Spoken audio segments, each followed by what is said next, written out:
Jamil and company have to pull the knives out in order for poor Nathaniel to heal, and Corona says they are now allowed to collect the cats and leave in peace.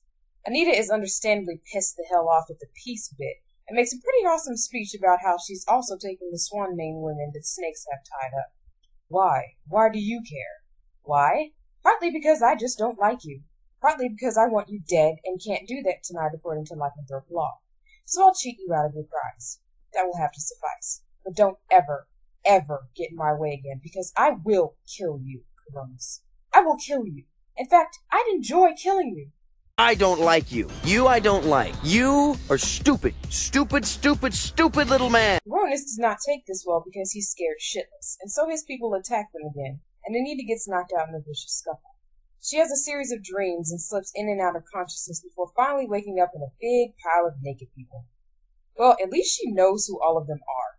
Trust me, you're gonna wish it would always be this way by the time we get to Incubus dreams. Ugh. A man I didn't know was curled against the front of my body. Whoops! Spoke too soon! Anita notices that this is odd and potentially frightening, but compares the naked people to a favorite pair of flannel jammies. Well, shit! Do they sell those at Walmart? Because I'd kill for a compilation Brad Pitt, Nathan Fillion, and Chris Pine pajamas. Oh, wait, we're getting off subject again, aren't we? Naked unknown guy turns out to be Caleb, who wakes up and makes her start to freak out a bit. But that's not the worst part. This is. The body behind me moved.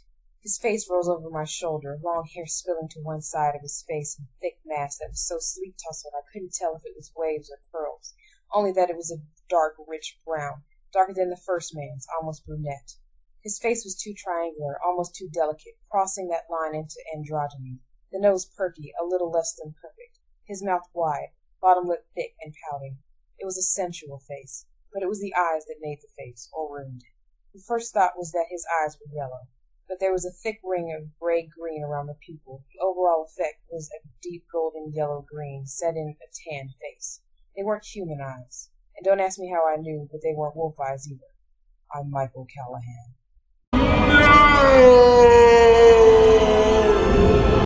It turns out Mr. Marty Mr. Callahan, had been invited by the very bitchy were-leopard Elizabeth, whom we recall left Nathaniel in the lurch earlier.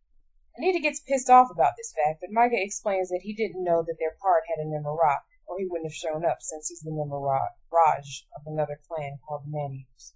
He continues trying to keep from getting shot in his dreamy face by continuing on about how he would like to apply for the job of being a Nimmeraj of Anita's were-leopard clan.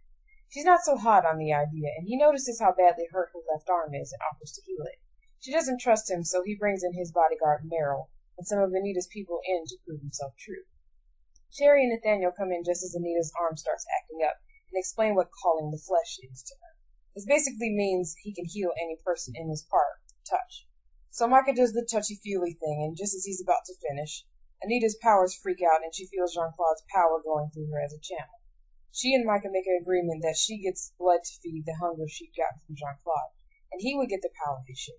Yada yada yada, touchy stuff, who cares?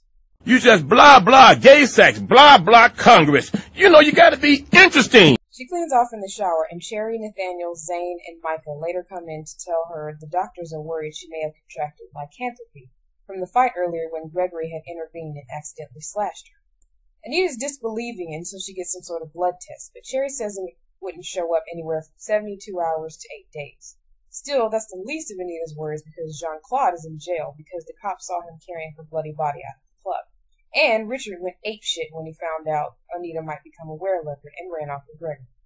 It turns out she can't be the werewolves, Lupa, and the Nimmerot at the same time, so the wolves are rejecting her status and are keeping Gregory prisoner. She really needs to get leashes for all these bitches, if you ask me. No pun intended. She calls up Richard, but he's being tight-lipped about the entire thing, and now you're beginning to see the horrible transformation from normal Richard to bitch Richard. He says that his clan is voting on whether he should pick a new Lupa lover. The conversation just gets worse from there and escalates into an all-out war between the werewolves and the wereleopards, because for some reason, Richard doesn't have the authority to outvote his clan about Gregory.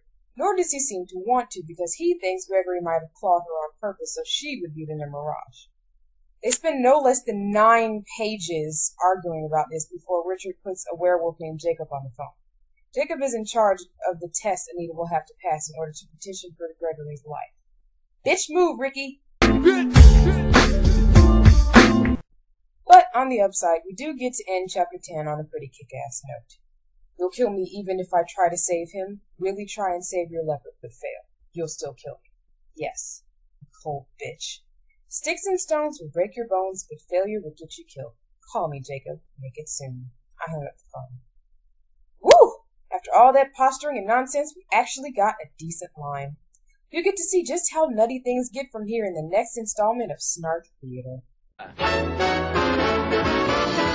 All the chicks are crazy for a certain burly wolf, a real sharp curly wolf, whose line is oh so smooth when he spreads it on. Sharp or smooth, he's in the groove where loving is a thing, and all the babes in town trail him around just to hold his paw and sing.